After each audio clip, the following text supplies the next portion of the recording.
Good afternoon, my friends. Welcome back to another great episode we're going to have today about mind, meditation, and motivation here at Bianca MMM. If you're new to the channel, welcome. And if you are one of our friends already, welcome back. So, if you don't know, this channel has some guided meditations, has some motivational videos, and we also focus a lot on the true crime industry. What I love is psychology, human behavior, and body language. So, what I do is I look at true crime, what's going on in some of the famous court cases, and I break down body language as I see it. Really quick, we're going to put up a disclaimer here because it's always important to have a disclaimer to make sure that YouTube understands this channel is for entertainment and for educational purposes only. So I'm not here giving a professional opinion. It's really just what I study, what I observe, and with a little bit of sense of humor. So we are going to talk today a little bit more about the topic that I covered on the last video. There's a YouTuber, her name is Laura Mathias, and I will start by apologizing. The last time I called her Laura repeatedly, and I think it's because I'm from Brazil, and in Brazil that is a very common name, Laura, and we don't have Lauren. So if I do it again, please correct me in the chat. I don't mean to call her a wrong name. So Lauren Mathias, she has a big channel called Hidden True Crime, and lately she has been talked about because of a personal issue that she made public. She had a live for 9 hours saying that she was being stalked, that she was afraid for her safety and her family's safety. And I watched that whole video, and I was very interested in the psychology behind it, in the body language, and in the reality. Is it true? Is it not? What do we think? So last time we broke down a little bit of my opinion on that and what you guys thought as well. And after that video, the couple, Dr. John Mathias, her husband, and Laura Mathias came out with another video called We Respond. And we're going to start today by watching a little bit of that video because today the focus will be more on Dr. John Mathias. He's the whole reason why I got interested in covering this. At first, her body language was very intriguing to me. It gave me red flags all over. I could pick up things, and I was not buying what she was saying. I watched the entire 9-hour video, and I kept looking for the evidence she kept mentioning, and I did not, at the end of the video, get convinced that she was really being stalked, that she was afraid for her safety. I had a lot of questions in why she was doing that, the motivations behind it, the fact that she was saying she didn't want to mention her son's mental health, but then she was mentioning her son's mental health, the fact that she was saying she wanted to keep things private, but then she was streaming live for 9 hours and telling everybody about what she was going through. But when it comes to her husband, he's a doctor, he's a forensic psychologist, profession that I highly admire. And he did something that really alarmed all the bells around for me. And that was he wrote an affidavit to the court calling the behavior for the person who was making TikToks about his wife. Apparently, they had a falling out. The person calls his wife an ex-friend and maybe says some bad things about her. I haven't seen her TikTok. And the doctor writes to the court saying that this girl has anti-personality patterns and behaviors, and that is a sign of a possible psychopathy in the future. And that was really alarming to me. So I wanted to see, where is this doctor coming from? What is his perspective about all of this? And is it dangerous to call somebody having anti-personality traits, patterns that can be correlated to anti-personality disorder, which is formerly known as psychopathy? Is it dangerous that a forensic psychologist is saying that about a civilian to the court? You have to remember, we watch a lot of court trials in this channel. And whenever somebody with that profession goes in front of a judge, they are deemed an expert, and they're given, they give an expert opinion to the jury. And when the jury listens to an expert, they can believe what the expert is saying as evidence, and how serious it is that a doctor of that standing is calling a civilian having this anti-personality traits because she's saying bad things about his wife online. So, anyways, without further ado, let me put a little bit of that video here and we're going to get started. We have a lot to cover today. There's going to be a lot of body language stuff.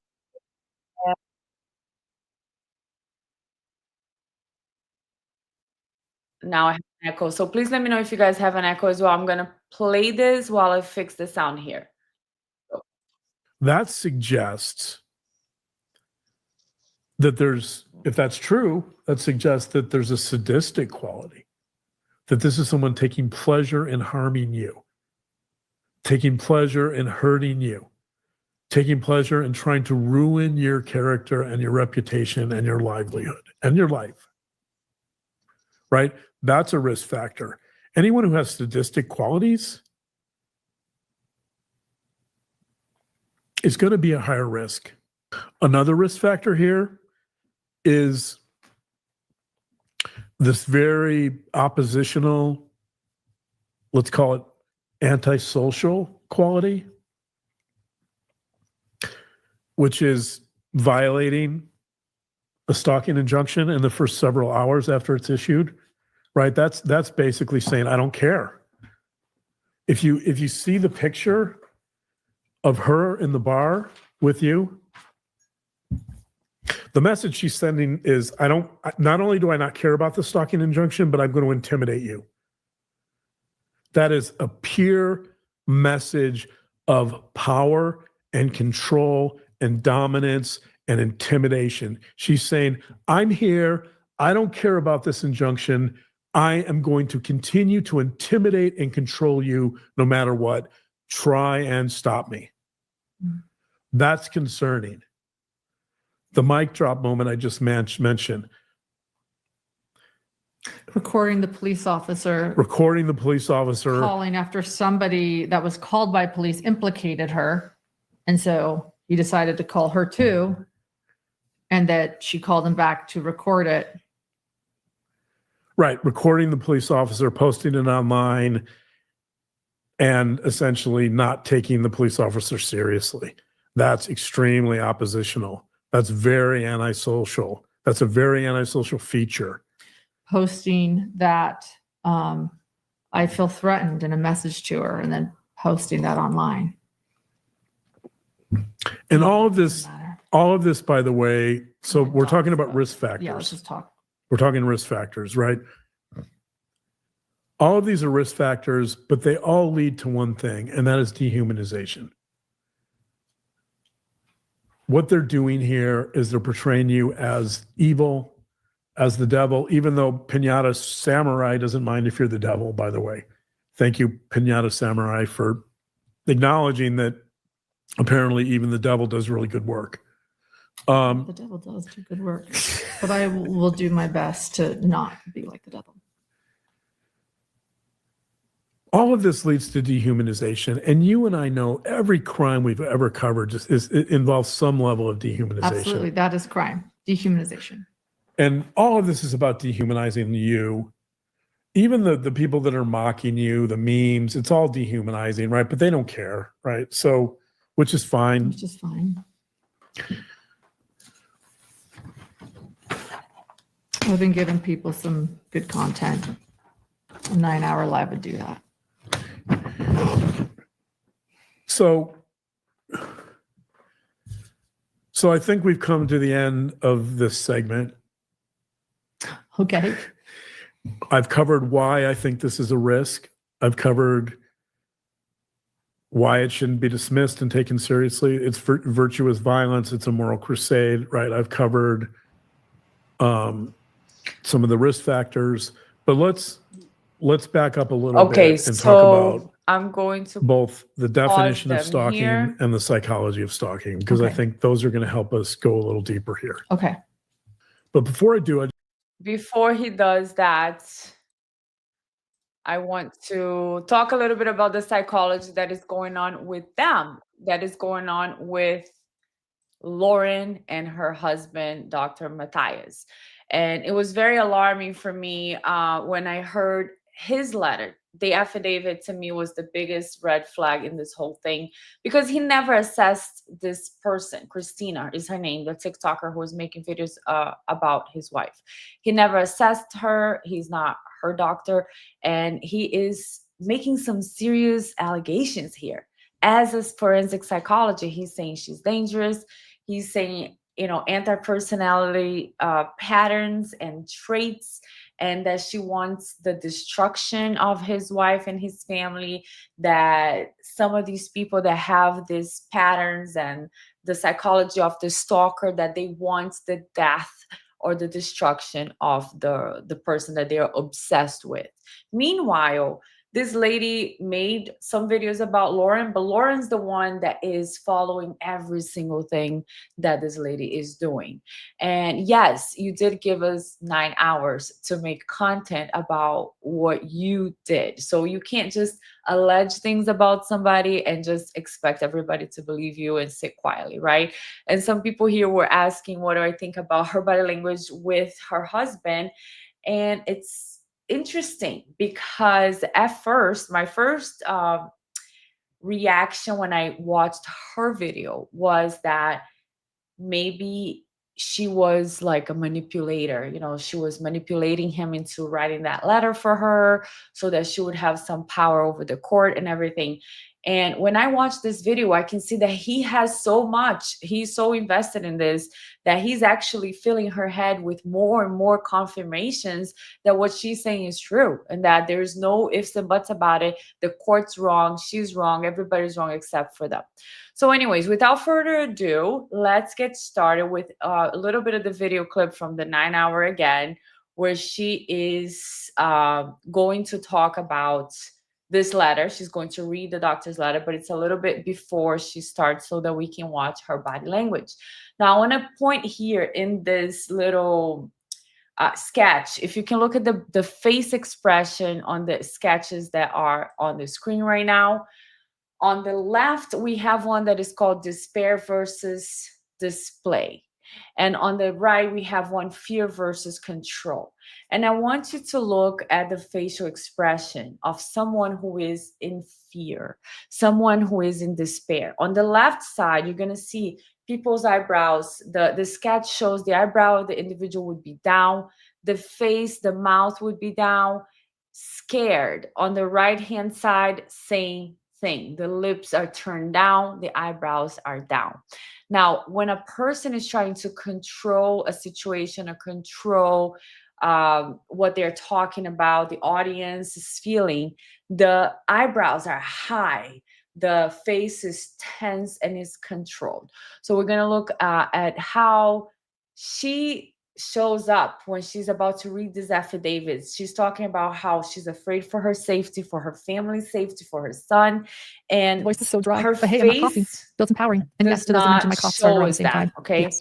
So you're gonna see she's constantly with her eyebrows lifted up. I know a lot of people are gonna say just Botox, but even with Botox, your expression, you will see at different times her expressions will change slightly. Like her eyes will be slightly closed, her lips may be turned down a little bit. So with the huge eyes open, the visible tension around the mouth, it's a position of control, of self-assurance, even though she's trying to appear open by her words. Her words are, I'm trying to be this is the most vulnerable thing I've ever done, guys. It's the most vulnerable thing.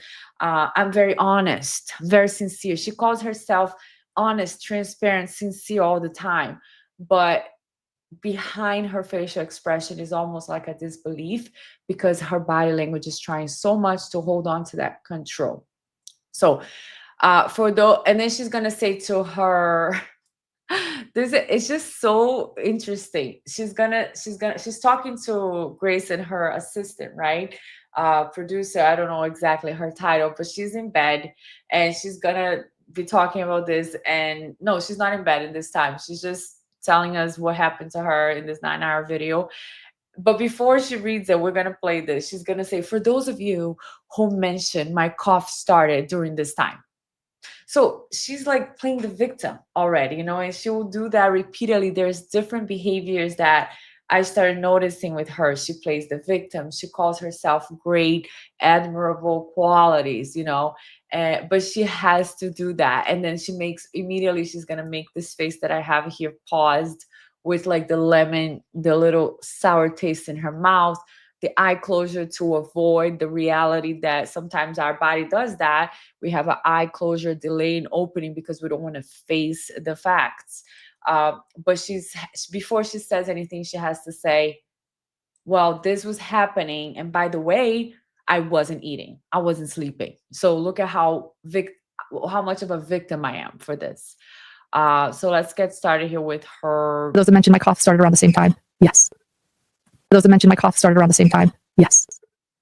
Okay. So I don't know who mentioned her cough started at the same time that she was going through this injunction with the court, but who cares, right? Who cares? You're about to read why you're so afraid for your safety, for your family's safety. You're about to read affidavits to the court. Why do you have to make this comment? For those who mentioned my cough started, yes, by the way. Up next, Dr. John Mathias's declaration. My husband's declaration is going to be difficult to read, guys. I might need a bathroom break soon. The water, the time.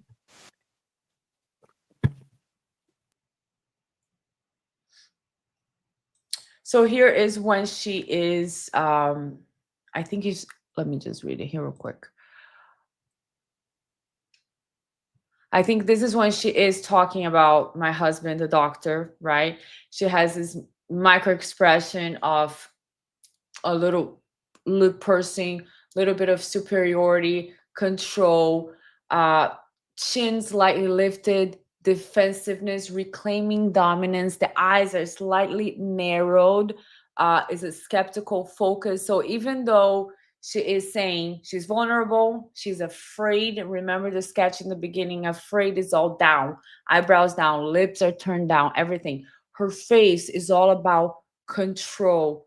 Let me control the narrative. Let me tell you about how indignant I am, angry, resentful. That's what her micro expressions are saying, not that she's somebody who is scared for her safety, who is very vulnerable right now.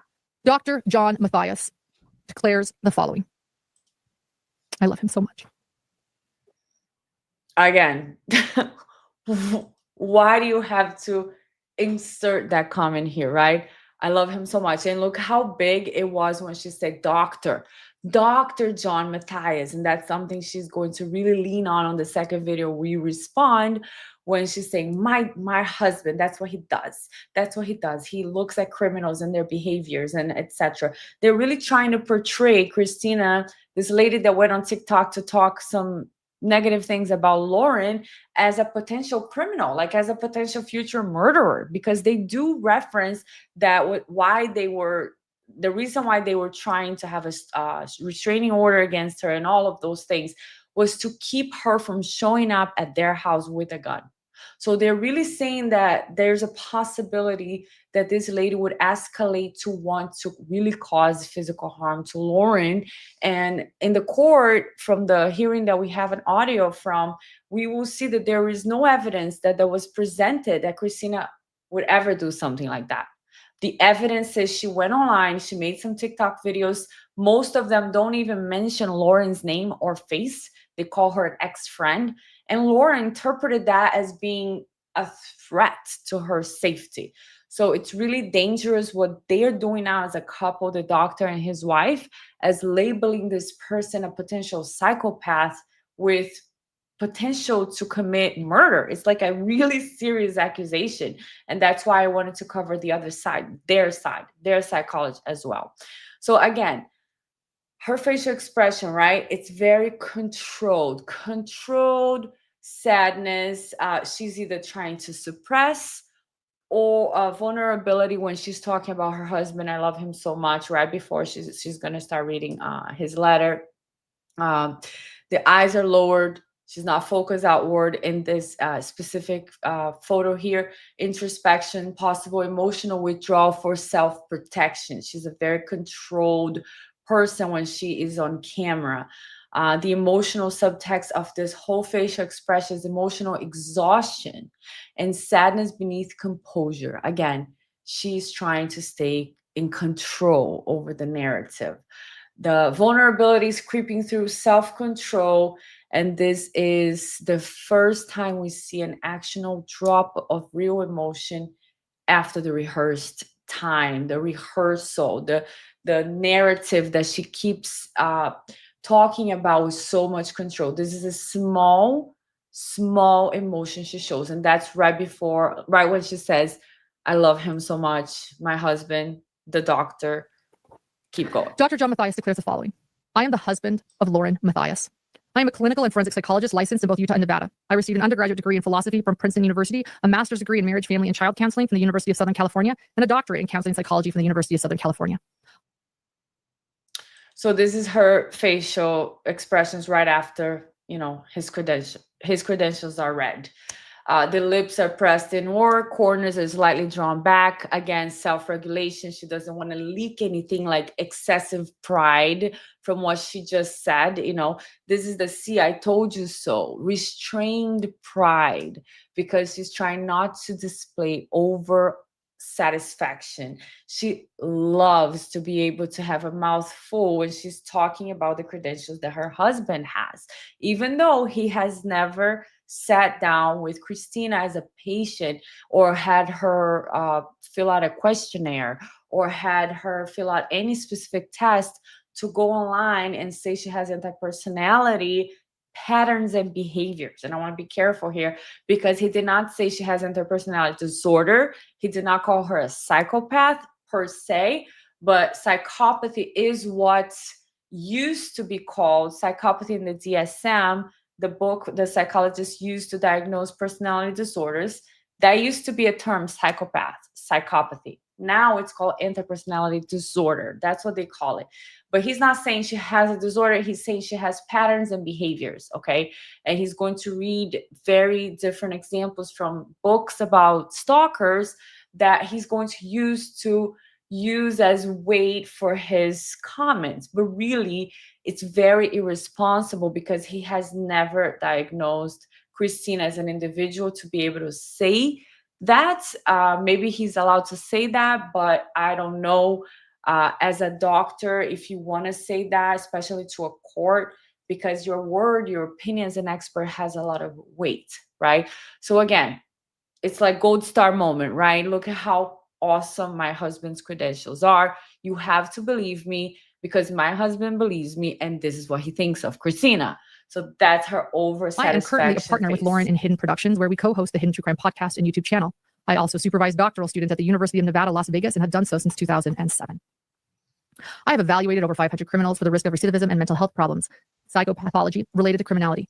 I have been certified by the Utah Department of Why is he adding that, right? I evaluated psychopathology and other things related to criminals. Okay, so he's writing this affidavit to the court. Corrections and the Utah Network of Juveniles Obtaining Safety to conduct forensic evaluations with both adult and juvenile offenders. I have been approved by the state of Nevada Parole and Probation to perform forensic evaluations and to work with juvenile and adult offenders in therapy groups. I have been certified by the federal courts as an expert in forensic work to perform forensic evaluations.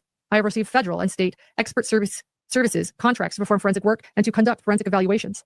I have also led and conducted hundreds of therapy groups with hundreds of convicted felons since 1996, in addition to working with hundreds of child and adult victims of trauma and abuse. Since April 2025, I have personally observed the ongoing harassment and stalking directed at my wife, Lauren. Ongoing harassment and stalking, right? And we do have a little bit of the audio here from the court, which we may take a look at later if we have enough time.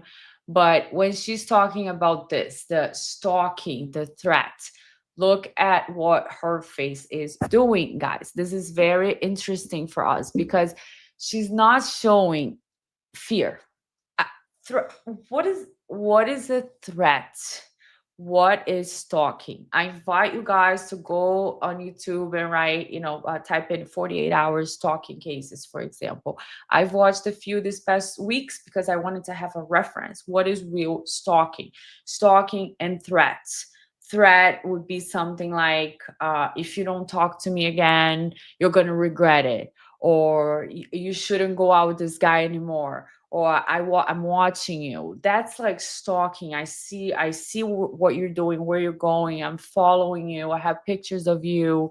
I'm watching you from another building. Like there are cases where people do that. That's actual stalking. She's saying this girl is talking bad about me on TikTok, and that's stalking, that's a threat. But her face, let's go back to her face. Her face is saying what? Anger, eyes closed, disengagement. So she says something, her body's disengaging from the information. And tongue jut, I just got away with something, or I got caught on this. Here on the right hand side, she has like a little micro pout at the center. Controlled self-pity or frustration. Again, the lips firm together, tension, escalation. So it's not spontaneous distress. It's not genuine sadness. This is, again, Lauren controlling her face during what is being said. So the words out of her mouth are threat, afraid for my safety, being stalked, but her facial expression shows control, not sadness, not fear. It shows suppressed anger, resentment. So she's mad. Her face is saying she's mad. She's mad that this girl is talking about her. She's mad that this girl is doing this, and she wants it to stop at whatever cost. She doesn't care what it costs the girl. She doesn't care what it costs Christina. She doesn't care that her husband has to write a letter to the court saying she has psychopathy traits. She doesn't care. And what does that say about her, right? What does that say about Lauren? Because her facial expressions do not match the information being said that she's actually afraid. So let's keep going. Let's keep going. So let me just take a look at this slide here real quick, and I'm going to read some of your comments as well. Let me see. How do I make myself? Okay, so here's her lips again, pressed together. The cheeks are tense, the eyebrows are raised, the eyes are closed, okay? This reads as a blend of defiance and restraint. The person wants to appear wronged, but not weak. It's a classic posture when someone is trying to claim moral high ground under perceived scrutiny. Is that you see what they're doing to me, and you're trying to get an empathy appeal, okay? But with control. But when you're really in a position of, I need help, I am under distress, the last thing on your mind is, how do I control my face? How do I stay here, moral superior and high ground? No, when you're really in distress, like, you don't care what your makeup looks like, you don't care how many tears are in your face, you're like, I'm scared. I don't know what to do. Help me. I'm making this video. I'm really vulnerable. You do not look so controlled like what we see here. Both as her spouse and as a licensed psychologist, I have witnessed the profound toll this harassment has taken on her mental health. She has suffered from heightened anxiety and depression, hopelessness and despair, and repeated panic attacks. She has internalized many of the cruel and false narratives directed at her, which has eroded her self-esteem. And she has... Okay. So before I go through this slide, which is right where she was talking about the effects that it had on her, let me just pick up some of the comments here, because I love that you guys are participating, and that's why I would like to do it live. Even though this show was supposed to be Sunday, I apologize. I had a cold and I had to sing at night, so I had to save my voice. Today I can talk as much as we want. So Linda 1976 says, the way he kicks out his tongue so far and smack his lips gross me out. I can't listen to him. Yeah, and it's also, I think it's called a voice click sometimes when you say something. So some people do that just naturally, or for some people it could be something behind. So we'll do his body language more in depth another day. But today we want to focus on the letter and the motives behind it, behind what they're doing, how serious it is, okay? AKA the cat lady. This is all so histrionic. John telling Lauren the only way this is going to end is with Lauren's death is absurd. These are TikToks. I totally agree.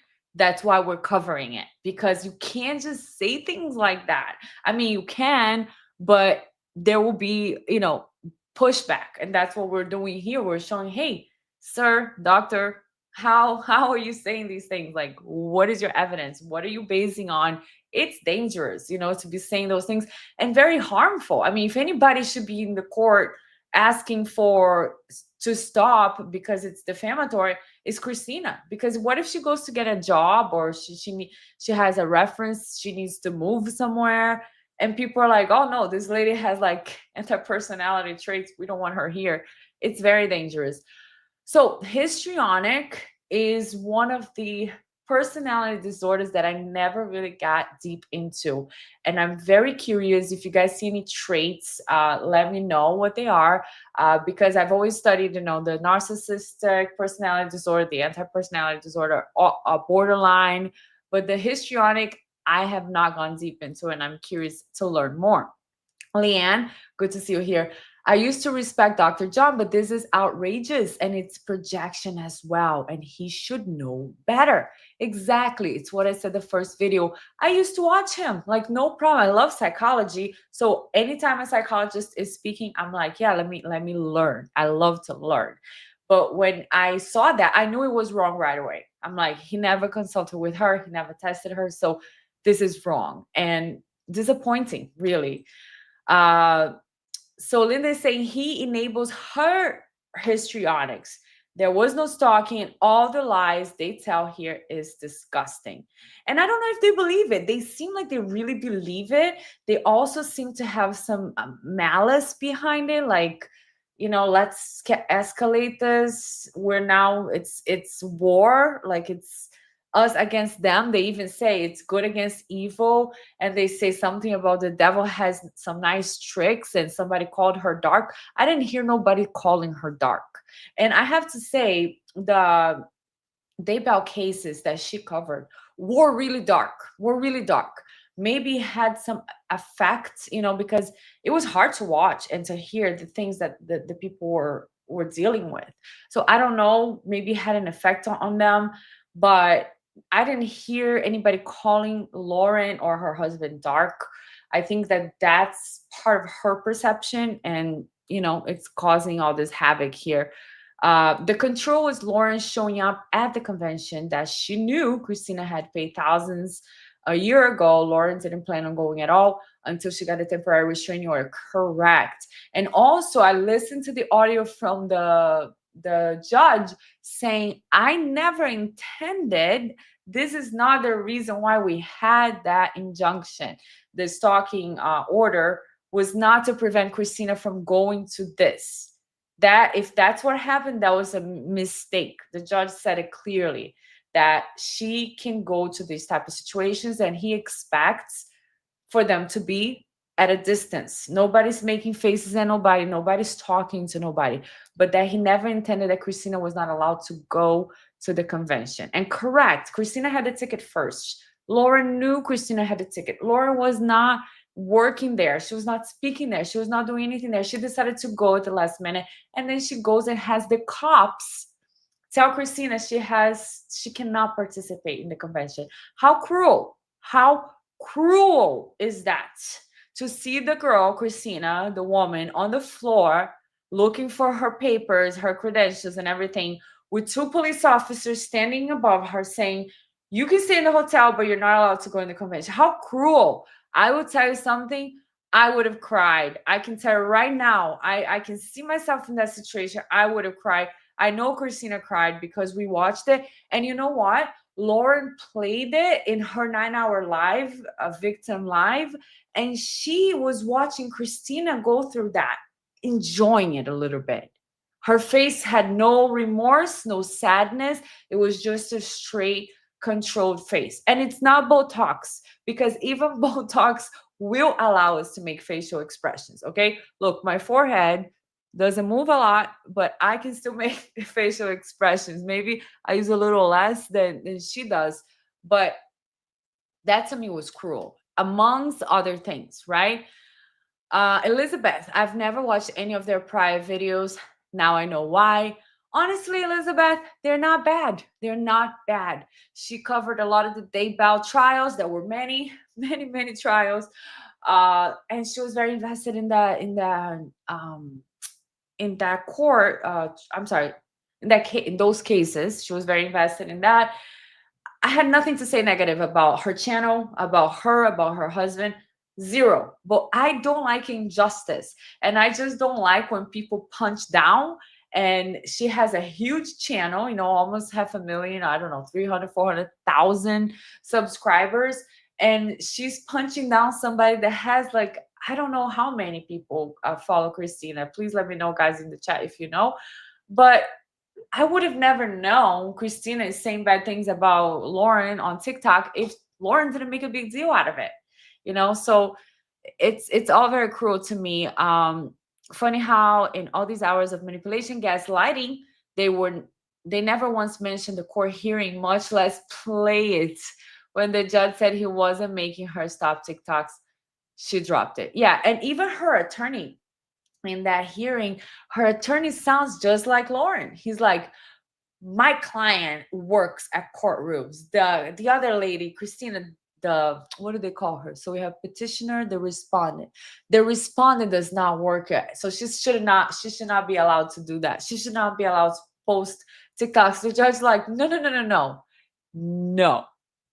Yes, the Christina cannot go to Lauren's house. She cannot threaten her. She cannot defame her. That's against the law. So she cannot say something about Lauren that is untrue, right? Because she's a public figure. So that's how the defamation would apply. But she can totally go to those places. She can go to court. She can try to have a career for herself. She can be invested in true crime if she wants to. That is, that is her right. And you guys cannot keep her from doing that. AKA says, I honestly believe Christina has a strong defamation case against John and Laura after both of these lives. I also think she could probably get repaid for CrimeCon with the lawsuit. That's true. And probably if she wins, probably attorney fees as well. That's true. They talked about Christina wanting to bring the kingdom down, to burn the kingdom down or something, but they're the ones burning the kingdom down. They're burning their own kingdom. I mean, I don't know who has a kingdom. I don't know who the queen and the king are in this kingdom that we're talking about, but they're the ones creating a problem here. So let me see some of your new comments, and then we'll go back to the facial expressions. Sal maybe. If I said it wrong, I apologize. My accent is heavy. Welcome. I don't think I've ever seen you here before, so welcome to the community. I hope Christina sues the crap out of them. S'mores the Burmer. I really question his degrees. I would love to see proof of them. I don't question his degrees. I think he has a website. I think he has the degrees.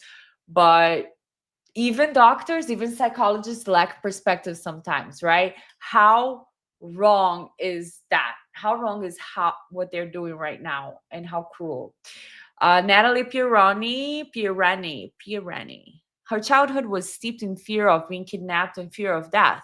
It kind of made sense after I listened to her Mormon story. She needs serious help. Oh, that's a very interesting point. She did mention her podcast, which I'd never listened to, having fear of being kidnapped and fear of death. Sure, if she has that type of trauma in her past, she's definitely bringing that with her and creating a wrong perception. What's difficult here is that she is voicing that in an unhealthy manner, meaning she's not dealing with her fears, her childhood traumas in a healthy way, right? She is projecting that onto someone else who is presumably innocent, and she's creating a bigger issue of a small situation damaging an innocent person when it comes to the perspective of what we're talking about, right? Mary says, hello, brand new here. Welcome, Mary. Good to see you. Welcome. Yeah, so let me see what else. Sheila P, good to see you. I've watched some of their coverage of Laura. See, Lori Velo de Val.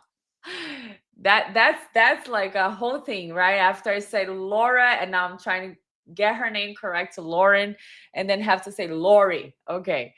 So anyways, let's go back to PD questions. I liked your video on this topic. Thank you so much. Leanne says they may be losing their mind. And PD question says, where did you, oh, okay, here you go. Where did you learn how to read people so well? I've watched supposed body language professionals that don't have such an accurate, comprehensive insight as you do. Thank you so much. It means a lot to me. I love people. I love psychology. I love human behavior.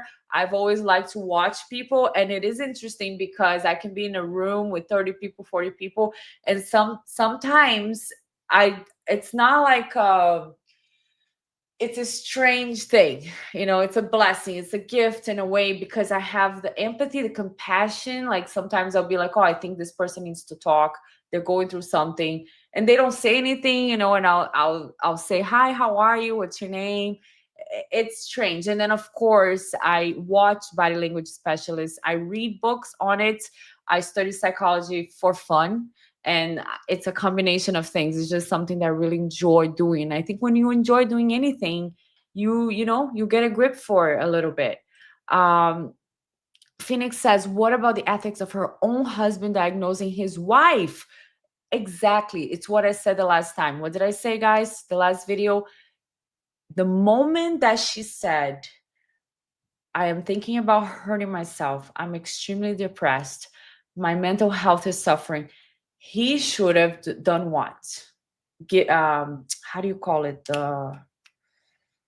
When you send another professional, directed her to another professional, right? Not him, because he's the husband. So that's a conflict of interest. So somebody that could offer her some help, not say, hey, babe, you know what's good for your wanting to hurt yourself? Let's get online and let's talk for 9 hours about what's messing you up. And you know what? I'll do another video with you and I'll back you up all the way. I'll read books on psychopathy and stalking, and I'll say to everybody how right you are, babe. That's what we're going to do about you wanting to hurt yourself. What do you think?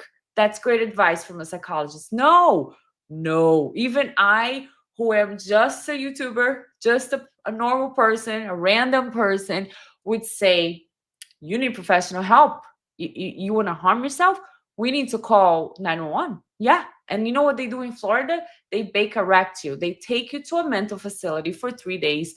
You talk to a psychiatrist, to a psychologist, you get some medications, you get your nervous system stabilized, and then you go from there. The exposure report changed my channel name from Full Court Press to the exposure report. Good to see you here. You were always here during the Kara Reed trial. I love to see you here. Full Court Press. It's going to take me a second to remember the exposure report, but it's good. It's good to have you here. Easy Vibe says, glad I found this channel. I'm glad you're here. So now let's go back here to some of Lauren's facial expressions. Lauren's husband describes to the court that she claimed that the claimed harassment has eroded her self-esteem. Exhibited trauma symptoms, including hypervigilance, excessive anxiety, and intrusive and unwanted thoughts. Now, that's not normal. Hypervigilance, anxiety, intrusive, unwanted thoughts. Unwanted thoughts, or let's say voices, would be characteristic of schizophrenia, right? When you have voices talking to you. I don't know what an intrusive thought would be. That's not necessarily a voice. But if she's having those symptoms because someone made a TikTok saying, oh, my ex-friend is a liar. I don't know what Christina said exactly, okay, guys, because I don't have TikTok, so that it makes it really hard for me to watch TikTok.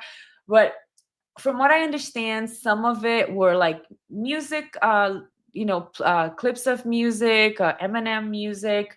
Some of them were like, my ex-friend, I'm going to expose her, insinuating that Lauren has texted saying bad things about people in the past, about victims, that she claimed she was, trying to help everybody. Okay.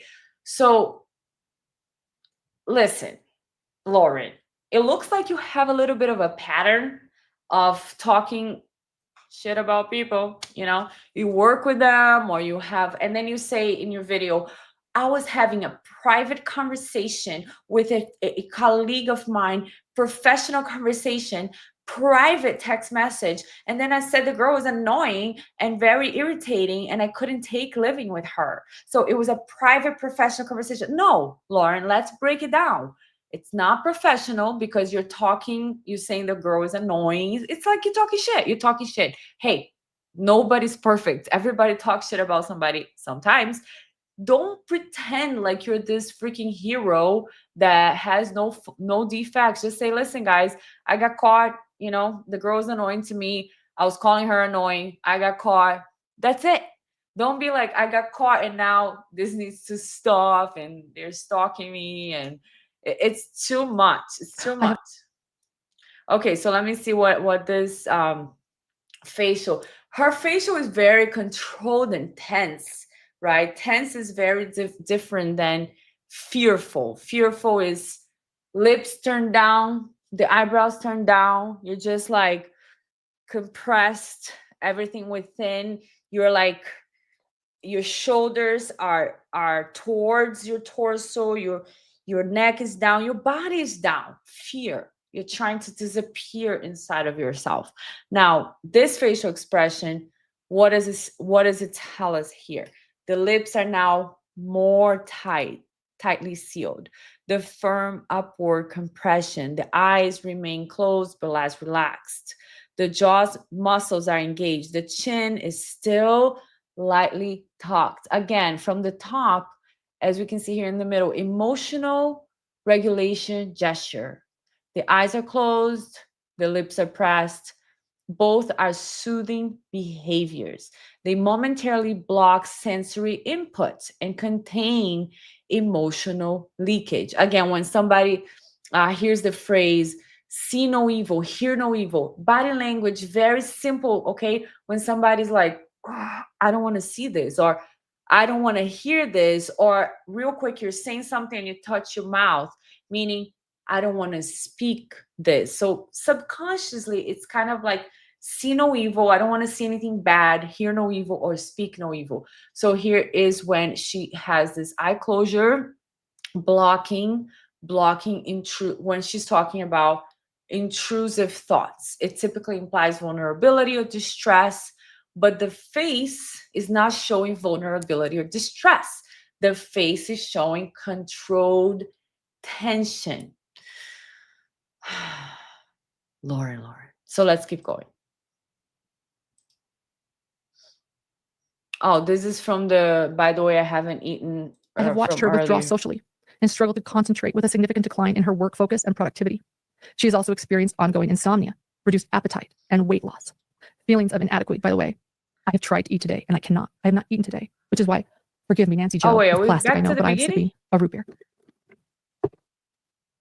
Okay. She's also, so I have watched her withdraw socially and struggle to concentrate with a significant decline in her work focus and productivity. She's also experiencing ongoing insomnia, reduced appetite, and weight loss. Feelings of inadequacy, fear, irritability, frequent migraine headaches, and persistent stress-related gastrointestinal problems. Wow. One second, guys. So look at all the list of stuff that her doctor husband is telling the court that she's going through because this TikToker is talking about her, right? The tongue jut again. I got caught she's saying all these things, but deep down, her subconscious mind knows that it's impossible that Christina is causing all of these symptoms, right? Let's say that they're all true. She's having gastrointestinal problems. I can't believe I said that. Gastrointestinal problems. She's having insomnia, irritability, intrusive thoughts, anxiety, desire to harm herself. All kinds of very serious side effects. Her body's like incongruent, cognitive dissonance here. Information is being said, but it's not consistent with the reality. The reality is girl making TikToks, causing all this. No, there's underlying things going on and she needs serious help. If that's really true that is going on with her, she needs help. She needs compassionate help. She needs to be honest with herself, looking at herself and saying, this is not normal. And it takes a while. It's a process. I touched on the last video when somebody, one of the first steps on recovery, when you're recovering from alcohol or drugs addiction, is to say, I have a problem. I need help. And it's really hard for somebody to take their pride and throw it to the side and say, I need help. I cannot win this battle. And for her, whatever's going on with her, the solution to go online and tell everybody is not very healthy, especially having a doctor husband, psychologist husband. It's like, I'm going through this. I don't understand why I'm having all these symptoms. I need professional help, a therapist, a psychologist, somebody who will direct her where she needs to go. She probably needs to go through a process of uncovering, discovering what's going on, getting rid of some things that she doesn't need, like blaming other people, projecting her defect onto other people, her pride, her playing the victim, blaming others. All of these things are not healthy for anybody. And sometimes taking accountability takes a lot more courage than doing this, than blaming other people. And just being honest and saying, listen, guys, I was going through a lot. I had a lot of, ramifications from the trials I was covering. It affected my mental health. I came here and I said some things I was wrong.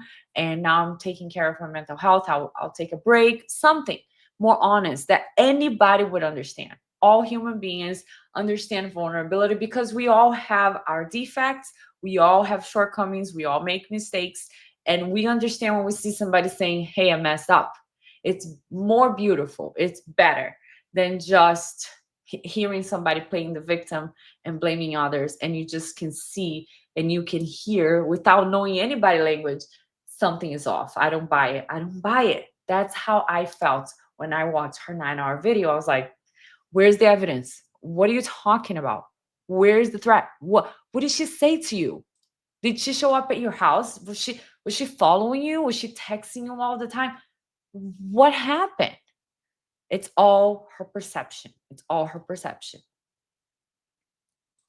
Yeah, Selby B she's expressed says everything they accuse other people of doing is what they do themselves. They are the stalkers. They're really following everything Christina is writing. Her husband and her producer. Everything that the girl posts, they know. So who's stalking who here, right? Sheila P., the predominant feelings of stalking victims would be fear and feeling vulnerable. Doing a public video doesn't fit right. It seems like this is more like damage control. Yeah, what it seems like, and I've heard from somebody else, I forgot who, is like an anticipation because she believes the text messages that she wrote in the past talking badly about other people will be released. So as an anticipation to protect her image or her image that she perceives of herself that she's trying to portray, which is not true, that she's only the victim's advocate, that anything she ever said bad was just to protect the victims, that she's just so honest and so good and just such a hero. Like that's the image she has of herself. And I have a collection of the adjectives that she gave to herself that I'm taking notes on, but she calls herself so I'm just very honest. I'm very transparent. I just want to help people. I just want to do the right thing. She says those things about herself, right?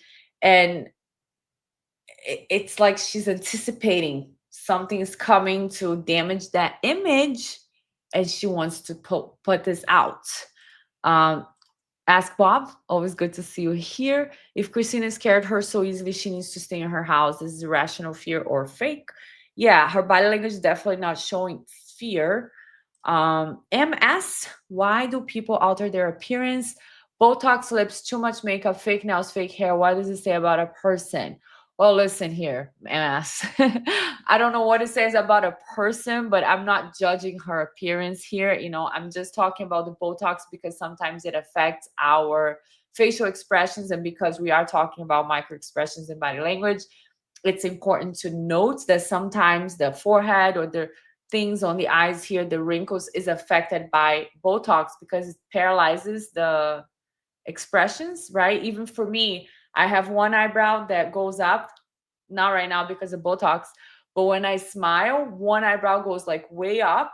So the guy that does Botox, he puts Botox on it so that it doesn't do that, because it bothered me. It bothered me before.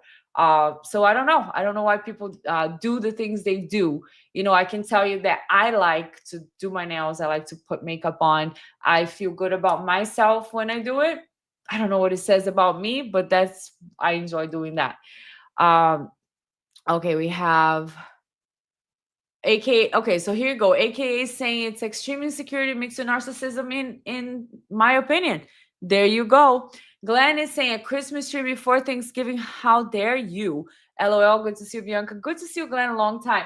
This is a mini Christmas tree, yes, and I'm already working on my big one because I love Christmas so much that sometimes I want to keep the decorations all year, but I know people would be asking my mental state on that. So, you know, I don't do that. Let me see. ERP Thompson Queen, thank you from Alaska. Wow, that's amazing. It's one of my bucket lists to go to Alaska one day. Such a beautiful place. So much nature, and you know, good. Enjoy for us. Salmi B says definitely ethics issues from him. There's another channel of a licensed psychology guy that was talking about all the ethics violations. Oh, that's very interesting.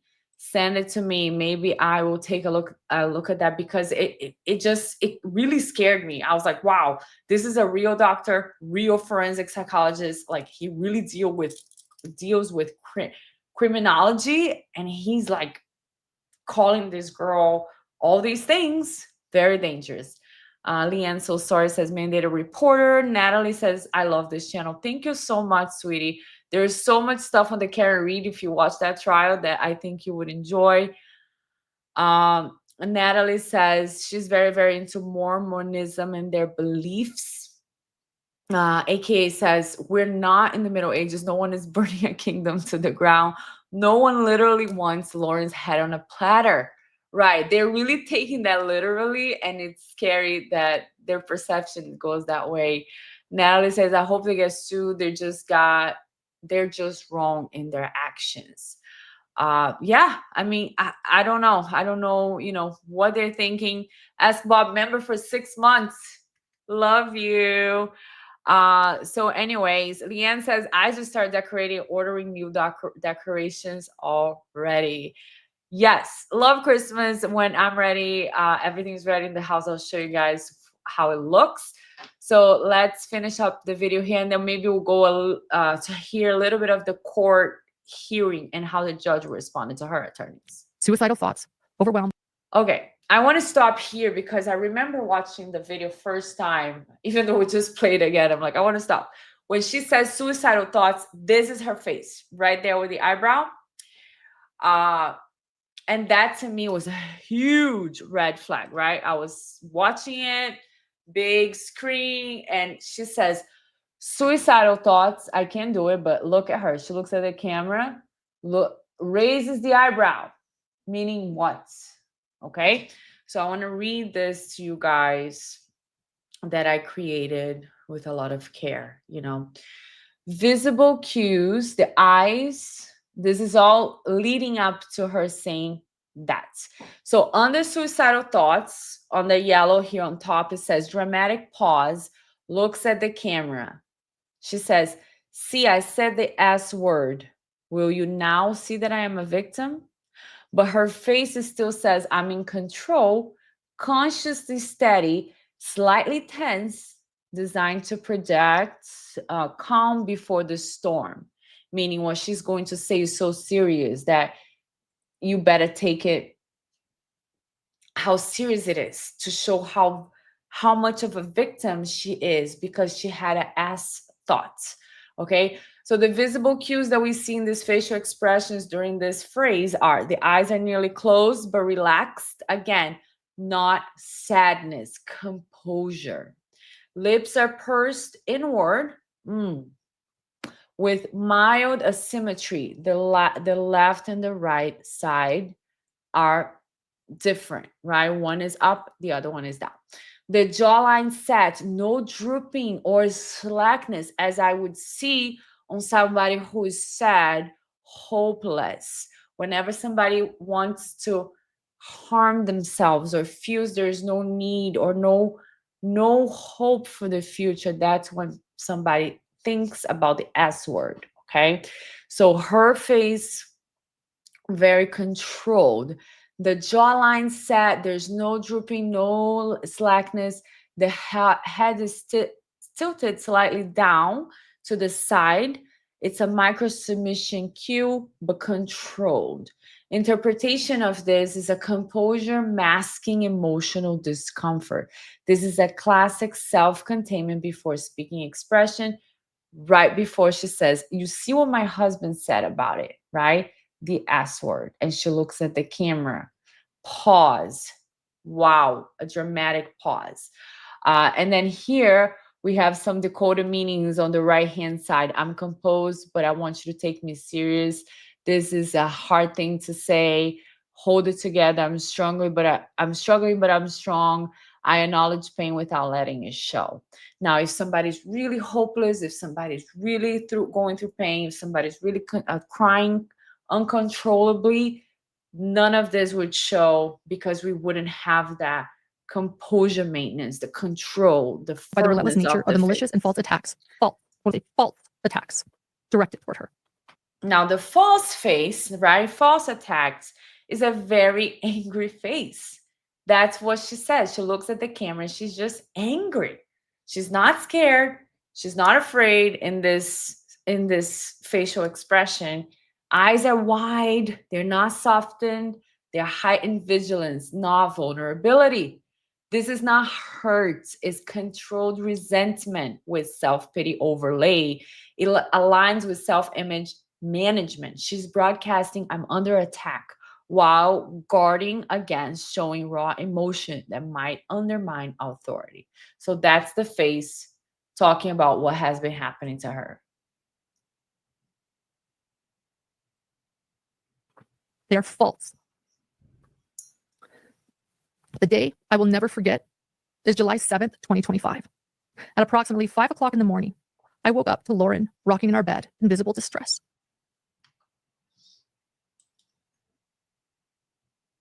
Okay, so visible distress statement. Let me go back 1 second. She makes again, the lips are pressed together, eyes closed, suppression, not sadness. It's all about control, suppressing emotions, showing something, right? She wants to show vulnerability, but all she shows us is tension, agitation. Is like, I don't want to show you guys how I really feel, because how she really feels when it leaks, it looks like angry. Her legs tightly against her chest in the fetal position as she rocked back and forth on the bed. She was experiencing a severe panic attack, and she told me that she did not want to live. Okay, so here is where her face stopped when she said that phrase. The eyes, again, they're not tear-filled, they're not softened, they're not really emotional. They're more evaluative. It's more control. It's a blend of discomfort and control, not despair. Despair that we would see on somebody really going through what she's talking about here. Here we have in the chin lift and slight head angle, defiance, cognitive distancing rather than a collapse. Again, controlled emotional posture, which is very different than despairing hopelessness. When you are desperate, you have no hope, you don't know what to do with your life, you don't know what to do about a situation, is more like you just collapse. Everything just goes down. It's something that even somebody who never looked at body language, it makes sense to us, right? Somebody's crying, everything is down. But in her situation, it's still looking controlled and tense. So anyways, I wanted to emphasize the letter. Well, let me just finish the letter. Let me see. We got 1.5 minutes probably with the doctor's letter. Let's finish that. And then we'll go to the court So hear what the judge says about this. And here you go. This is despair versus what she That moment was displays, right? Hold on real quick. See, despair on the left side, everything is down. But what she shows is controlled, is performance. That moment was devastating for me as her husband and deeply alarming as a clinician who understands the Interestingly, seriousness Anne, of such statements. Never once in the 10 years that I have known Lauren has she ever expressed or considered such suicidal thoughts. I was devastated and concerned by this extreme change in her behavior. look at her looking at Our the camera again. Look at her controlling the narrative again, controlling your feeling as the audience again. If you're really talking about hopelessness and despair, the last thing you're thinking about is the camera, right? But she looks at the camera to emphasize her pain. Son. This is what the media wanted. Right? That's why you guys wanted to film the stalking injunction hearing. Our Okay. 8-year-old son has been greatly affected by these events. He has developed an unusual sense of No, I think I'm responsibility gonna to protect pass. his I mother. think I'm gonna fast forward this because actually, I don't want to know about her son's mental health. She's the one that said she didn't want to display it, but she's gonna tell us. I don't want to know. And he has attempted to comfort and protect her. Taking on risk in catastrophes has increased dramatically to the point of often refusing to leave the home. He has withdrawn socially from friends, struggled to she's fall still asleep at his normal talking about bedtime, the son. and I significant think- circles under his eyes because of lack of nutrition. Oh God. This parental role reversal, empathic trauma, and emotional harm are all symptoms of what Okay, happens. so I think that's all about her son. But anyways, in the beginning of this 9-hour live, she says she's outraged that Law and Crime wanted to cover her injunction publicly because she would never use her son's mental health for entertainment. And then she created the 9-hour live and she talked about her son's mental health. I don't know what it says about her, but it is again an example of Lauren saying something in a statement and then acting otherwise, doing something else. So now what I wanted to do is play just a few minutes of the courtroom when her attorneys were talking to the judge and the respondent's attorneys were there and they were talking about this stalking injunction, if there was really any threat, how she was afraid for her safety. What did the judge really, what did the judge really mean when he granted a temporary stalking injunction? And let's take a look at that. And with that, Your Honor, this is a motion that we were making, and we learned minutes ago that this was going to be extended for another 3 weeks, and this severely impacts respondents. By the way, none of the images here are real, okay? Just so you know, I created the images. The only thing that is real is the audio. The audio is a real audio coming from the court. And I believe that this person talking right now is Christina's attorney, the respondent's attorney, saying, we just found out that they're asking for another 3 weeks of this temporary stalking order to be granted. And we never had an opportunity to present any facts. They didn't present any evidence. She's saying something and we're all going by that and telling Christina she's not allowed to go to places or say things because Lauren is saying things. Like there's no evidence. So let's hear.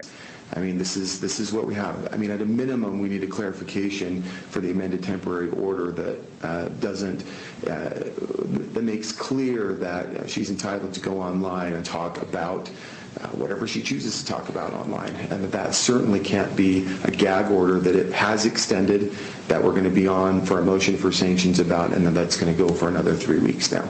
Your Honor, I would object to the characterization of the language of the civil. So this is Lauren's attorney, one of 4, because she wanted to let us know on the We Respond video that she has 4 attorneys, okay? That sounded like a threat. By the way, I have 4 attorneys, so don't mess with me. Don't talk about me because they'll come for you. That actually sounded like a threat. I don't know what you guys think. But here's the AKA lady saying, AKA the cat lady saying, Lauren copyright struck JJ's aunt, Krisha and Kay Woodcock first on YouTube. And then when she realized the stream was still on Facebook and struck that as well, this was a false strike because of what Kay and Krisha did was transformative and absolutely fair use. Yeah, I heard about that. And that's why it's important to do the disclaimers. You know, even my first video, it was limited at first, and I asked them to review it manually, for YouTube to review it manually, because I don't know why it was limited. But when I first did the video on Lauren, it was limited. And I was like, no, there's nothing wrong here. I'm not using her content only. Like, I'm not just showing her content. I'm making commentary on it, and it's for entertainment and educational purposes. So I'm not doing anything wrong against the rules of YouTube. So please review it. And they allowed my video after. So I don't know if Kay asked for manual review, but that's something that we can always do. Leanne says, definitely a veiled threat. Yeah, I have 4 attorneys, by the way. Sheila says, she sure is displaying a lot of personality B disorder symptoms. Yeah, I have my thoughts on that, and I'm collecting evidence, actual evidence, like she says, right? The 9-hour video has a lot of content. Like she said she's displaying a lot of content, and it really does have a lot of content. So during that video, if you rehear it, you can capture like traits, speaking very highly of oneself, projecting, blaming others, victimizing herself, perspective, lack of perspective, all kinds of traits that if you put together, it comes as a possible personality B disorder symptom. And okay, I'll tell you what it is so far that I've collected was a lot of traits of narcissistic personality disorder. I'm not diagnosing her. I'm not saying she has that, but the traits of saying how honest I am, how this I am, how I'm always only trying to help, inability to see what she does, and projecting, or cognitive dissonance, saying she's never going to use her son's mental health. And then 8 hours later, she's talking about her son's mental health on her own channel. So anyways, Eddie's saying here, Krisha was struck for showing her own family photos that Hidden True Crime had put on their channel. That's crazy. They should probably ask for a review, but let's keep listening to the court here. Psych injunction itself, it's not what he represents it to be. Well, I'm reading it, and it's my order, so I'll make the interpretation of it. Sure. I love that, because her attorney, this is Lauren's attorney, he's so like indignant, right? He's like, I object to the characterization of this. And then he tells the judge because of and the judge's like, listen, I'm reading it. It's my order. So I'll be able to interpret. Like, you don't have to tell me how to interpret. Okay. Be quiet, sir. Okay. This is the judge. I do have, I'm not sure how this was interpreted, but let's go back to the purpose of an ex parte temporary order. That is to stop any harm. Specifically, we're looking at ongoing threats or physical harm that could happen. It's made without all the information. It's made simply, basically from one side. Okay, so here the judge is saying, right, one side comes here and says things. There's no information. There is no evidence collected. And the reason we gave this order is to avoid any harm, any threats, any physical harm. So is there any threats that was documented that Christina has threatened Lauren? I didn't see one.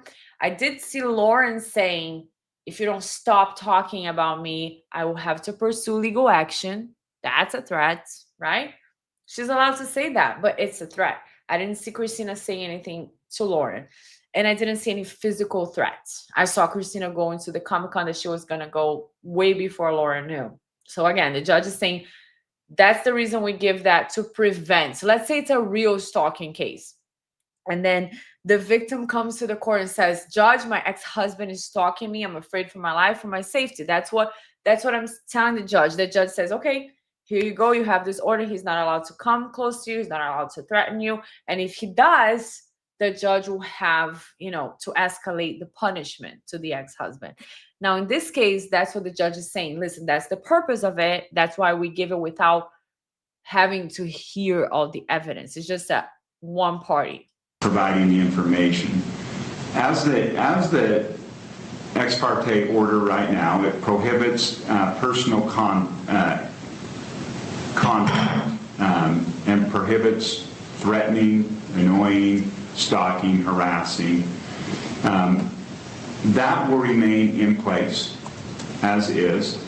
As to the no contact order. So no harassing, no stalking, no threatening. Okay. Don't do those things, Christina, and you'll be fine. Great. That will remain in place. Specifically as to the text, mail, email, or any other communication directly or indirectly. In other words, I don't want them talking to each other.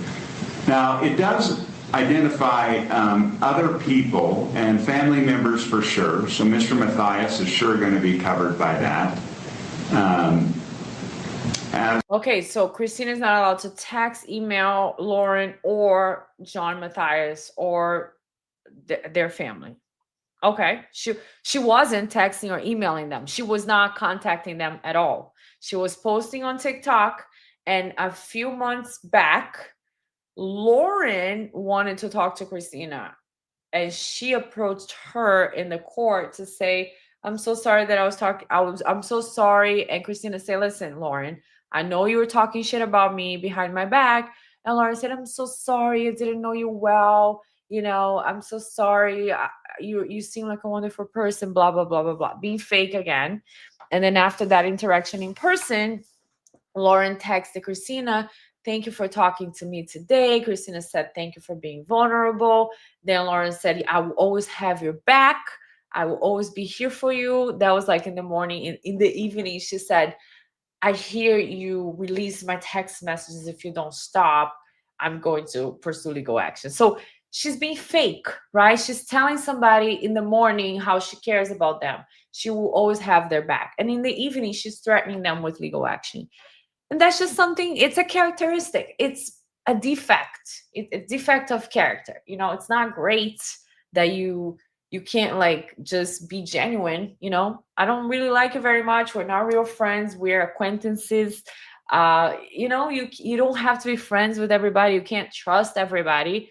And that way you don't have to say to them, you will always have their back in the morning and later sue them or like threaten them with legal action.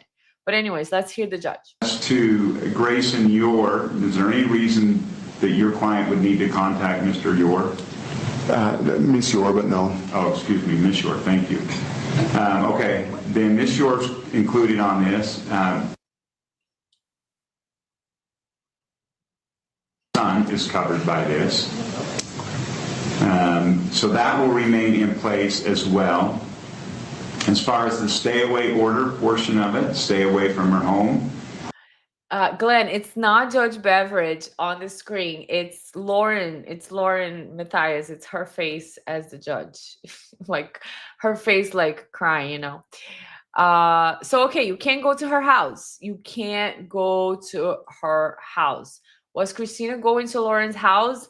No, Christina was not going to Lauren's house. Christina was posting videos on TikTok. PD Question says Lauren is very dominant. She likes to brandish her advantages and status objects like her husband's credentials. She seems very dominant, yes. But the pair is a very interesting pair as well. We'll see if this unfolds more, if we're going to look deeper into that. Lauren dropping the entire restraining order shows that she's not generally afraid of Christina. She could have had that temporary order remain, but she dropped it completely. She dropped it when she knew Law and Crime was going to cover, and how dare they cover true crime? How dare does Law and Crime or Court TV cover a trial or any pre-hearing motions or anything? This could be this could be an actual case in the future. And how many times did we watch pre-hearing? You know, from the Karen Reed trial, we have hours and hours that we watched that were just motions. We were here watching it. And she makes money out of covering trials. And she was so hurt that Law and Crime was going to cover her case that she dropped this restraining order completely. She was like, just kidding. I was not afraid. I was just trying to do this in private, but you guys want to show it, so no. Anyways, oh no, I think I went back. Let me see if I can get the judge where he was. So no, not in Henderson, Nevada. Okay. Yes. He was saying that she cannot show up at her house. I think son is covered by this. So that will remain in place as well. As far as the stay away order portion of it, stay away from her home, Thank you, GSD. that will remain in place Welcome. as well. Okay, so she doesn't go to her home. Is there any reason why she would need to go to near a job site or a school of Ms. Mathias? Well, no, but just to clarify, I mean, there's public places where they both I'm make. going to deal with that. Okay, so no, not in Henderson, Nevada. Okay. And then I think this is the provision that may be misinterpreted here, that she's prohibited from online forums and social media accounts. That's what Lauren wants, right? And by the way, just a side note, I really like Christina's attorney. He's very respectful. He shuts up right away when he sees, okay, the judge got this. And the other attorney, Lauren's attorney, I'm sorry, I don't know him. I don't know who he is. Somebody saying that he's her brother. She says no, but her attorney sounds just like her. She's not allowed to say this. She's not allowed. She doesn't work in the courtroom, Your Honor. There's no reason for her to be there. Excuse me, sir. She's the public. What if she wants to go take photographs there? Or what if she wants to become a YouTuber covering true crime? She's not allowed because Lauren has more followers. What are you talking about? So the judge is now going to clarify the online thing. But that was in kind of in parentheses, TikTok, but then it says down there the 2025 CrimeCon Expo that was in Denver, Colorado, September 5th through the 7th. When I was reviewing this, that was what I was looking at, was that CrimeCon. I had no way intended that the respondent was to be kept off of social media sites. I do think that's... So the judge is very clearly saying, I never intended for her to be cleared off social media sites. Freedom of speech issues, and I don't think that this order was intended to cover that. So she can get on those now. She can go online right now. She can go on TikTok right now. I guess she runs the risk if she's on those and those are interpreted as annoying or harassing, although I will say that's a fairly high bar in this. So if those are interpreted as annoying and harassing, now how tricky is that? First of all, I have questions. Who interprets? Okay, so if somebody posts a video about somebody else, who is the one that interprets? Is it Lauren that will be the interpreter? Because if that's who is interpreting, we are in a lot of trouble because everything to her is a threat. And what does it mean harassing and annoying? Like the judge is saying that's a high bar. So Christina can go online and she can talk about Lauren right now. The judge is saying. But if she becomes harassing or annoying or threatening, then they will need to look into it. Sense of just because somebody says something you don't like, that's not going to be a violation of a stalking injunction. Your Honor, objection, Your Honor. I think that's the name of her channel, by the way, on TikTok. I couldn't find it because the day I didn't know the name. But if you guys are curious, Christina's channel, I believe, is your objection, Your Honor.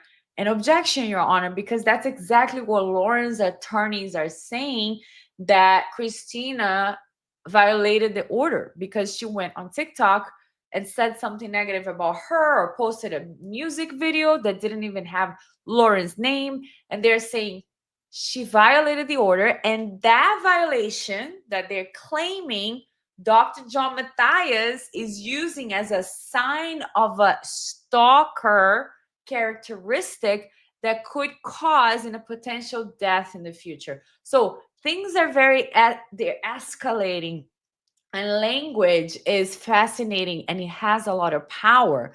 That's why we're making these videos, to break down, because look at how one thing follows another. It's the ripple effect, right? So Laura's attorneys are saying the fact that she posted a TikTok video after we had this injunction, after we had this stalking order that was temporary, it was one party just claiming, no evidence presented, right?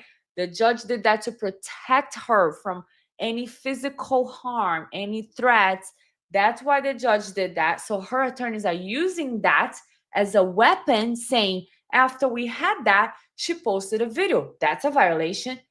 Who says that, right? Who says that? But then her husband makes things worse by going online, creating this We Respond video and saying, let me read you guys about stalking.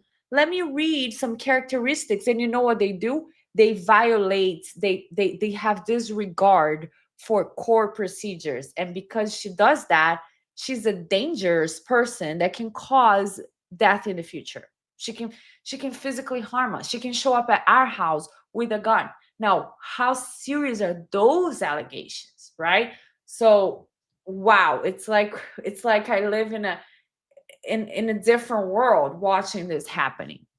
Glenn says words have magic power. That's why they are spelled.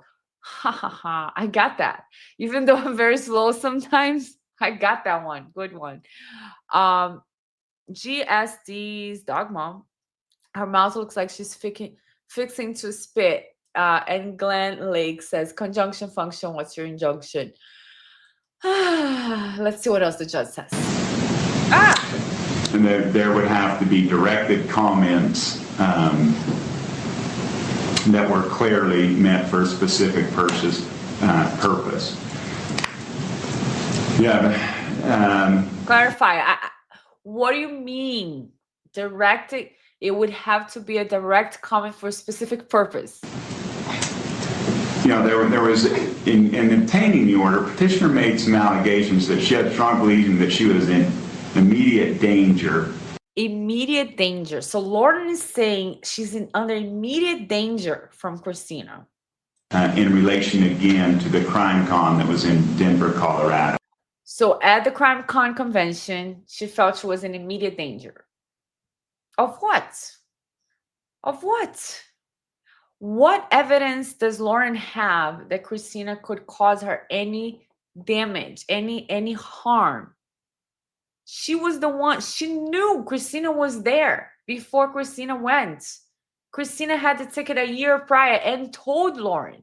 Lauren was not going to go. Why did Lauren show up there, call the cops, humiliated Christina with 2 cops making her cry, telling her, you can't participate on this thing you paid for a year ago? Cruel. To me, that was very cruel. And if you can't understand me, cruel. That's what I'm trying to say. Now, as to the work environment, it does sound like the parties may attend similar court hearings. I'm assuming court hearings. Is there any other public buildings where they need to be in the same spot? What's her attorney? Well, the accompanying press conferences and other kind of public places is what we're talking about. This is Christina's attorney. Watch Lauren's attorney.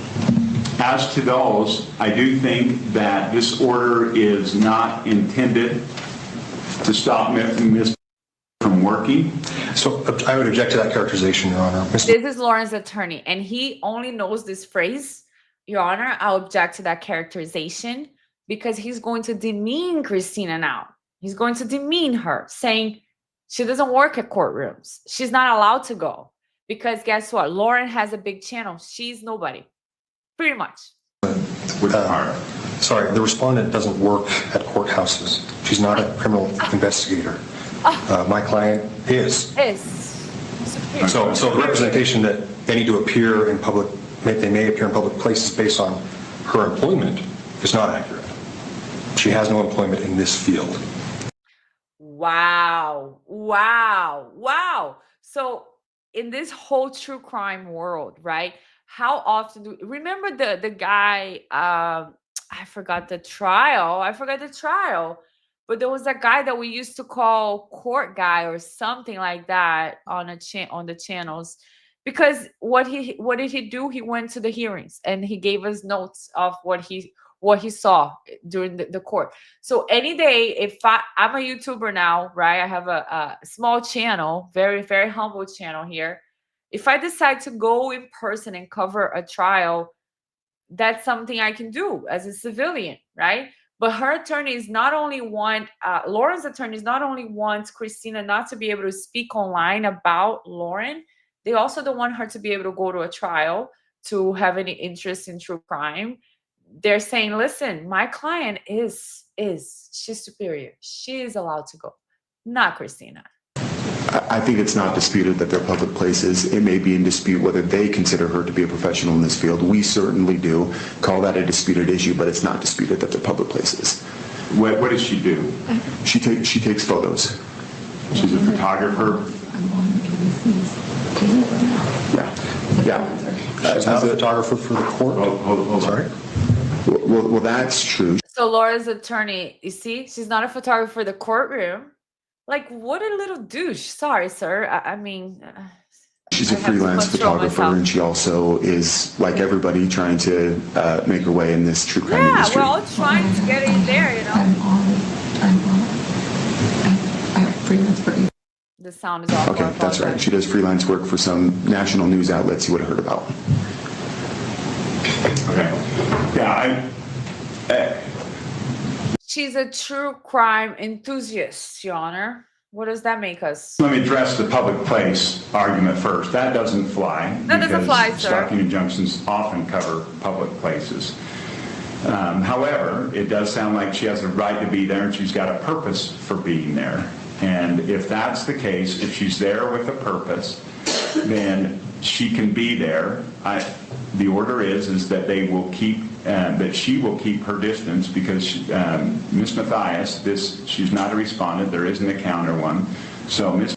is required to keep her distance from the petitioner. Now, it's hard to. So Christina is required to keep her distance from Lauren if they are at a public place, like a courtroom or I guess a restaurant. But okay, wait, the restaurant he's going to address later. But if they're in the same hearing, let's say there's a case they both want to go, they both want to cover, Christina's allowed to go, but she has to keep her distance from Lauren. No problem. Christina's not texting her, not emailing her, not going to her house, not following her. She's not stalking her. From what I understand, stalking is, or I'm confused. Say exactly how far that is because it may be different if we've got a media This lady's scrum like, or "Stop." something and we've been taking photos, then it may be closer. But she certainly cannot be right next to her. She certainly can't be making faces to her. She can't be making gestures. She can't be making comments. None of that can occur. She hasn't been doing that. I'm sure she's not looking to be next to Lauren. And that's not a problem, Your Honor. If they're in a courtroom, like a courtroom here today, I'd expect that they would be on opposite sides of the courtroom. Right. So I expect to receive a modified temporary civil stalking injunction with those changes incorporated. Yeah. Including the fact that you cannot keep her from going online and speaking, sir. Your Honor, if I may, I'm sorry. There is actually one more place where the online stuff and the social media, way down at the bottom with other relief sought, is actually where I was quoting from earlier, where it says that she's not allowed to post relating to or referencing petitioner. Okay, so this is Christina's attorney saying, Your Honor, it says here that Christina is not allowed to post in reference to. So let's see what the judge says. And that's, I think, one of the things that we need to clarify. I think that respondent shall cease and desist any and all online activity and communication So Christina should cease and desist any online communication relating to or referring to the petitioner, her immediate family and extended family members. Is that portion subject to the court's clarification on the other bit that you just made? Yeah, now I think I was clear before that I expect her not to post anything necessarily that she's running a risk. If she posts something negative about her, that's something she can, I guess, theoretically do. But she needs to be careful in walking that line. Okay, so the judge was harsher before, but I understand where he's coming from because he already clarified. He said the law is that she cannot threaten, harass, become, I don't know, annoying. I think that was part of the language that they used, but that she's allowed to talk about Lauren even if it's negative. The judge himself said People can go online and talk badly about us. They're allowed to do that. Just because we don't like what they say, it doesn't mean that they can't say it. But let's see what else he says. Is there any clarification you could give us on what might be qualified as negative? Well, she's threatening her. Again, we have to go back to the Threats. purpose of a stalking injunction. If she's threatening her, if there's a harassment that would cause emotional harm. I mean, all of us run the risk that somebody's going to say something bad about us. Whether that turns into harassment is, I think that's a high bar. A high bar. So threats and harassment, but then the judge always says the harassment is a high bar. So I guess they would have to come into court, bring a case to the judge, bring the evidence. I don't know if there would be a jury or not. And they would have to say, this is what happened. This is what they posted. Is this considered harassment? If there's a jury, the jury is always the finder of facts. They look at the evidence and they determine yes or no, but it's a high bar. So he's saying negative things can be said, but they cannot be threats. Now, the harassment as far as causing emotional harm is a delicate situation because it's like how does Christina, and this is why this is such a manipulative tactic that Lauren is using to silence Christina's criticism against her, right? Because think about it. Christina is a smaller creator, just starting a TikTok now. She has another TikTok or another social media for her art, apparently. She, she's a young woman. Imagine this. Okay, I go online. It could be the truth. I'm talking about this lady that did me wrong. She talked badly about a lot of other people, and I'm going to expose her. But then this lady's bigger. She has 4 attorneys. She has money. She has a big following. She starts doing all this to silence her, right? And now the judge is saying it's a fine line. So if I'm Christina, I'm thinking, do I really want to continue, even though what I'm saying is true? Do I really want to go against the Goliath, right? The bigger person, the bigger, not in a good way, but the person that has more resources than I do, because she's doing a manipulative tactic to put Christina down, to silence her, to say, even though the law says you can talk about me, I'm going to make your life miserable. You're going to have to spend money with attorneys. So do you really want to continue? That's what I see. I call it as I see it. I call it as I see it. Let's keep going to see what the judge says. Is there any evidence? Let me be clear on this, Mr. Dale. This civil stalking injunction was in no way meant to silence what Ms. is doing. And I want to be very clear on that. There you go, Judge. Put the hammer down. Put the hammer down. In no way it was meant to silence Christina. I want to be clear on that.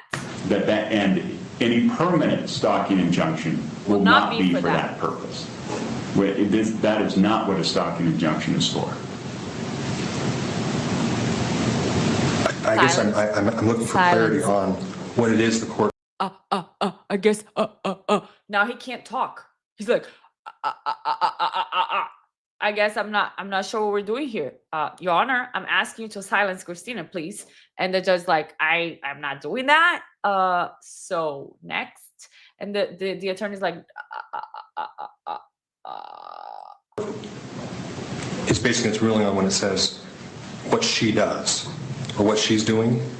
And what do you mean? So the respondent isn't a true crime investigator. She's a photographer. Again, I think this is Lauren's attorney. She isn't a true crime investigator. Excuse me, sir. Excuse me, sir. Anybody can be a true crime investigator. Okay, I'm a true crime investigator now because I said so, and I go and I research the cases and I watch videos and I make other videos to show you guys the evidence as I see it. So what are you doing? Like, he's telling the judge, listen, Christina is nobody. Lauren is an investigator. She's a journalist, Your Honor. I don't understand. This girl is just a photographer. Silence her, Your Honor. Silence her. Has an art channel on She Instagram. has an art channel. She has a separate media account, social media accounts that discuss solely the flaws of my client, to air them, to cause her. How dare her? How dare her show the flaws of my client? How dare her? Or my sister, I don't know. She's saying it's not her brother, the attorney, so not her brother. How dare you discuss the flaws publicly? Harassment.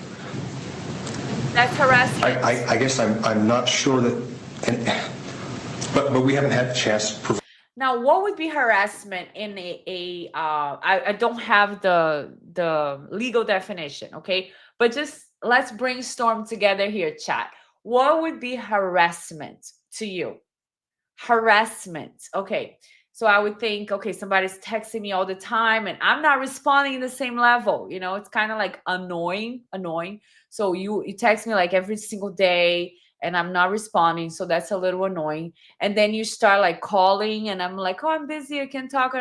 And then you start like showing up at places and I'm like, that's a little strange, you know? And then I'm not reciprocating. It's not the same energy. I'm like turning it down, you know? And then I say something, listen, I don't have time for this, or this relationship is not working, or this is not, I don't have this level of communication. This is how, you know, we are acquaintances. Please respect my boundaries. And the person continues, that's harassing. Now, stalking is like they're following me, they're showing up at places. Threats is they're saying something, right? Or they're like sending me pictures of me, showing that they are following me, things like that.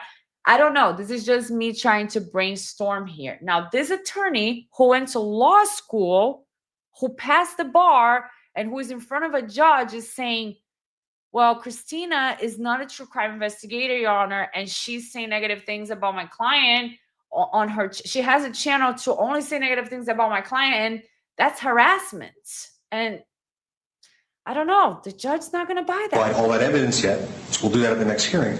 My concern, though, is that based on just the testimony today, that has not been challenged or refuted, and so there is still an outstanding concern that the activity we've alleged that is happening online and in person and to other contacts has not been refuted properly and is not. Yeah, well, and I'm not making a final ruling. I'm making a temporary order.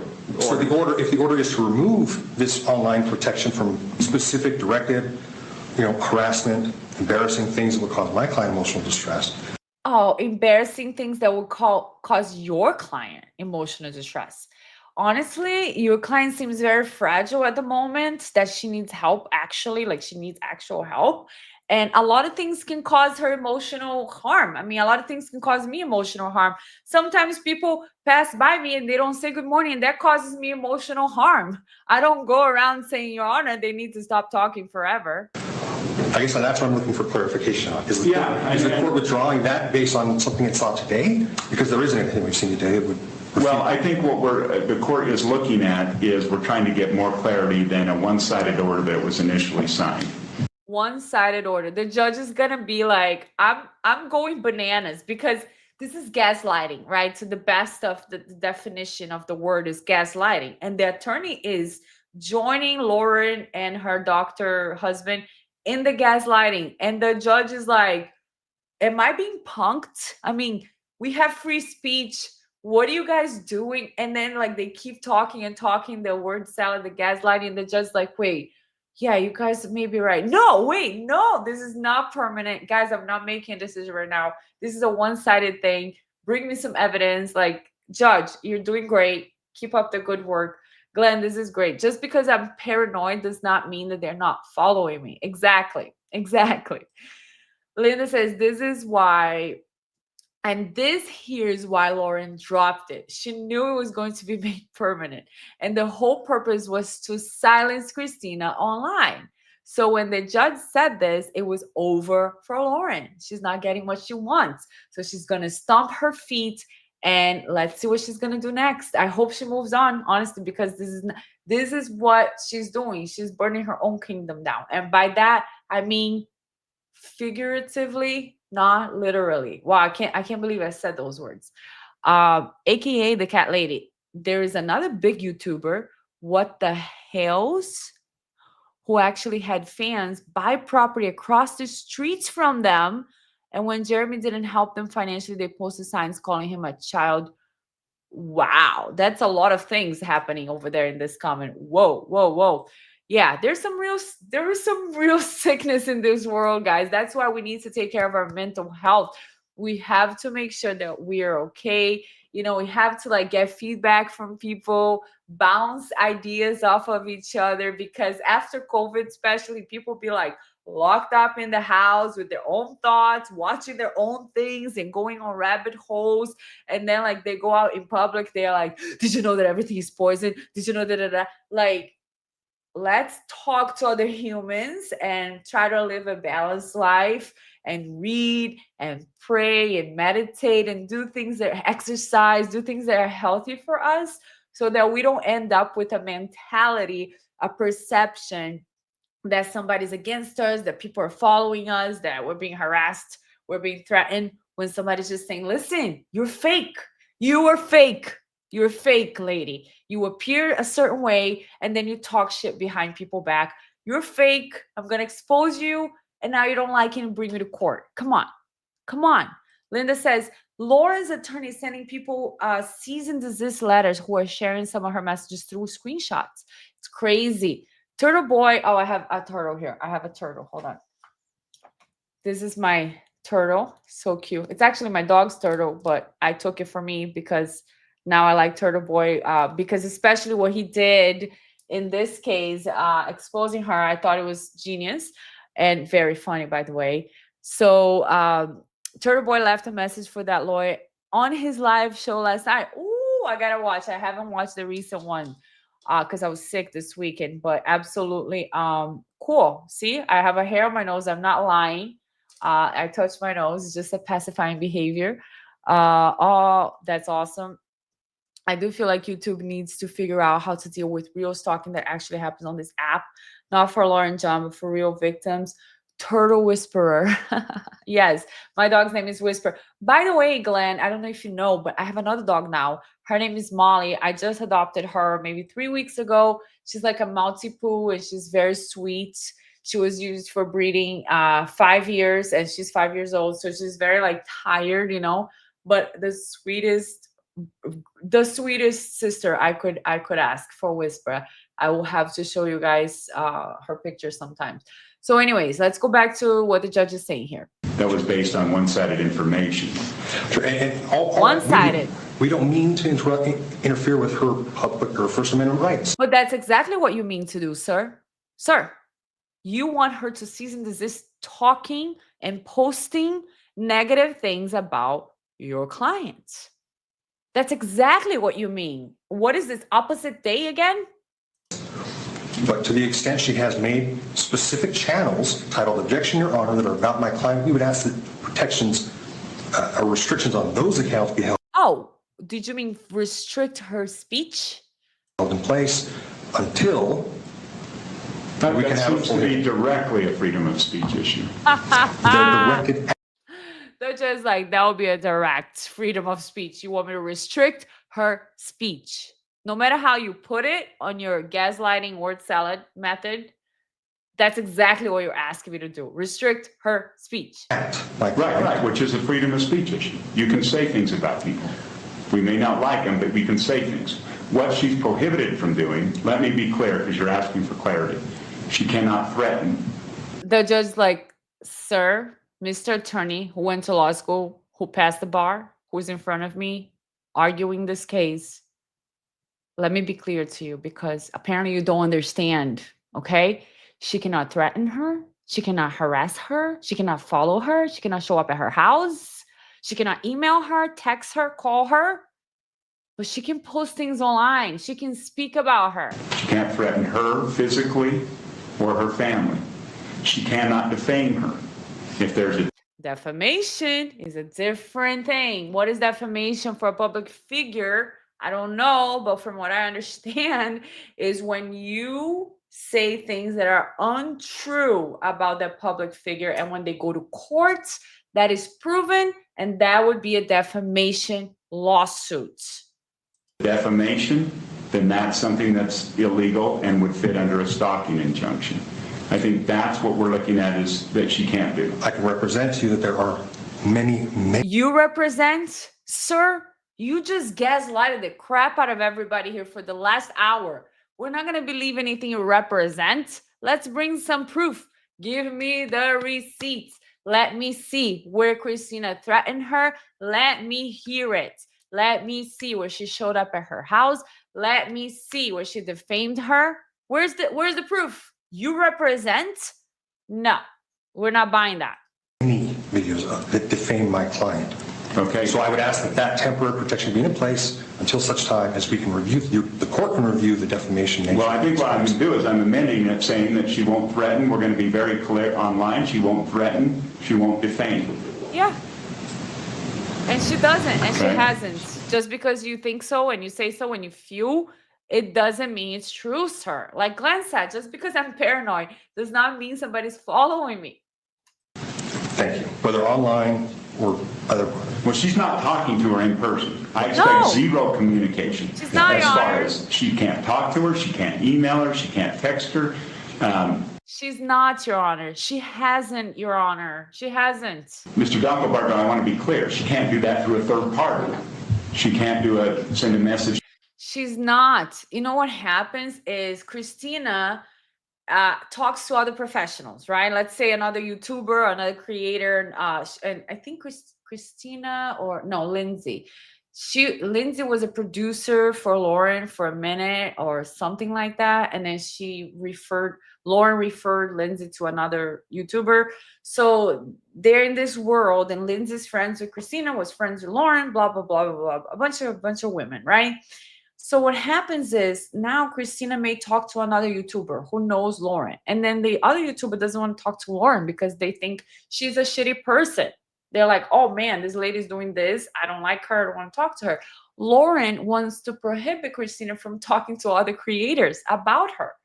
And then the judge is thinking, wait, are you asking me to prohibit Christina from sending a message through the other creator to Lauren? That's the impression the judge is getting from this attorney, right? And that's not what's happening at all, because Christina never said, Christina's not a real stalker. From what we are seeing, Christina's not really stalking Lauren. But let's say she was a real stalker, and then she was saying, I called, I texted, she blocked me, I emailed, I showed up at her house. I can't get a hold of my obsession. So I'm going to use this friend, this creator, to send her a message for me because I'm obsessed with Lauren. That would be a real stalker. And that's what they're talking about. The judge's like, she's not allowed to do that. She's not.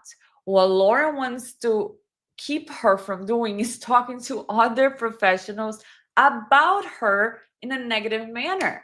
She's like, listen, this is my image. I like my image like this. Nobody's allowed to come and change my image. And people have to like me. They cannot say anything bad about me. I don't like it. So, you know, it's something. Liz says, next time my husband annoys me, I'm going to tell him not to punk me. Exactly. Just be like, listen, sir, you are harassing me right now. I'm going to go to the court. Glenn, I actually meant the opposite, Bianca, but your way also works that LOL double negatives. Am I right? I mean, what did you mean then? Like, if you said just because you're following me, that doesn't mean I'm paranoid. I don't know. I forgot. But yes, both ways work. I barely know her stalker.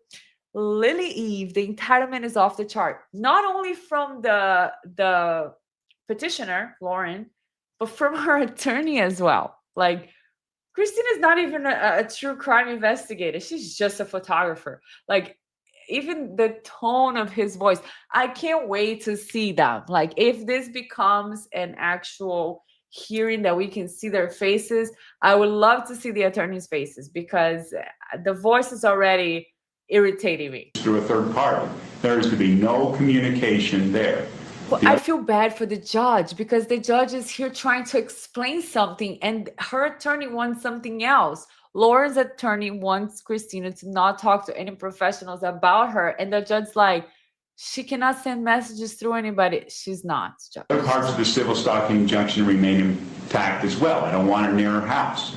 Does the 500 She's feet not. specifically remain? Yes. Oh, thank you. Yeah, no, as to her house. Now, like I said, the only exception to the 500 feet is if they're in a public space that they cannot be 500 feet apart. And then I expect them to be as far apart as reasonably possible. That's language I want in there, Mr. Dunkelberger. Reasonably possible. So that doesn't mean that Christina sees the Queen Lauren walks in and she has to go and run away, because that's what Lauren wants. Lauren thinks the whole world revolves around her and that everything needs to stop. People need to stop talking about her, that people need to leave when she enters. Like, really, I think she thinks she has a kingdom or something. I don't know. And the judge's like, no, reasonably, guys, do you guys have common sense? But you have to understand, Judge, common sense is not that common anymore. So yes, we do have to spell out things, because if you talk to Lauren or if you listen to her, you will be like, wait, what? Am I living an opposite day? Right? And you have to explain, listen, if she's there already and your client goes in the restaurant, that doesn't mean the girl has to leave, because your client's the one saying she's afraid for her safety. If Christina's already going to the Comic-Con and your client shows up, that's not what I meant, that she needed to leave. You guys are like abusing the court system. I love the judge. And I feel like he's otherwise, confused. that is 500 feet. So Mr. Dunkelberger, if they're in a mall, your client needs to move away 500 feet. Duggelberger? If they're in a restaurant and if your client comes in second, then your client needs to not go in and needs to leave. Oh. What if it's the other way around? What if she was there? So the judge is still acting like, okay, if this girl is a stalker, like she can't come in. Okay. So Christina's attorney is like, what if she was there first? Well, and why would your client go in if she's worried? Maybe she's worried about her health if she knows her. Right. Why would Laura go in? Why would Lauren go in if she's afraid for her safety?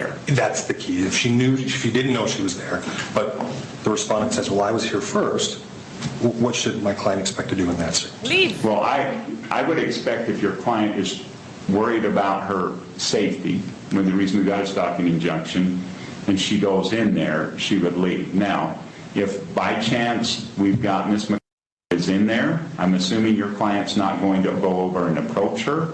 I'm assuming Miss McCullough is not going to approach her and that she will leave. That would be the common sense, Your Honor, but it's not that common anymore. Provided she's finished her meal. But I expect that there would be no communication, there would be no, again, facial gestures, anything of that. They'd finish their meal, they'd go on their way. Yep. We got to be careful how we're using the tools of the law system in this courtroom. And I expect the parties to use common sense. Oh, don't say Okay, that, Ms. Judge. Dale, Mr. Dale, anything I missed on you that you want else? So that's it. We're gonna stop here because I think that was enough. I think that was beautifully said. The judge said all the things that we were thinking. I was thinking. I hope you guys were thinking too, because that would be common sense, right? If Lauren's so afraid, why would she go where Christina is? She's afraid of her. She's so afraid, you know? Why is she going after her? And the judge is saying Christina can't call her, can't text her, can't show up at her house, can't threaten her, can't physically harm her, can't harass her. But she can go online and talk about her. She can even say negative things. Yeah, that is called freedom of speech, even sometimes when we don't like it, Mr. Attorney. So this did not go at all how Lauren expected. It did not go how she expected. And thank you guys for being here. Okay, we have this live now for it's gonna be 2 hours. That's awesome. I'm glad that you guys were able to join. So tell me in the comments what you thought, what do you think about this so far, and are you interested in do you want me to create a video breaking down the body language of Dr. John Mathias and Lauren when they did that video? We respond.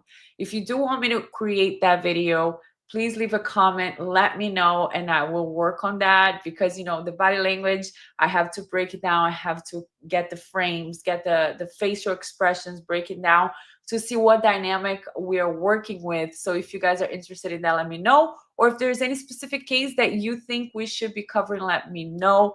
I love that you guys were here today. Thank you so much for waiting for this live, and have a great day. Make it a blessed day. Thank you so much again, and I'll see you guys next time.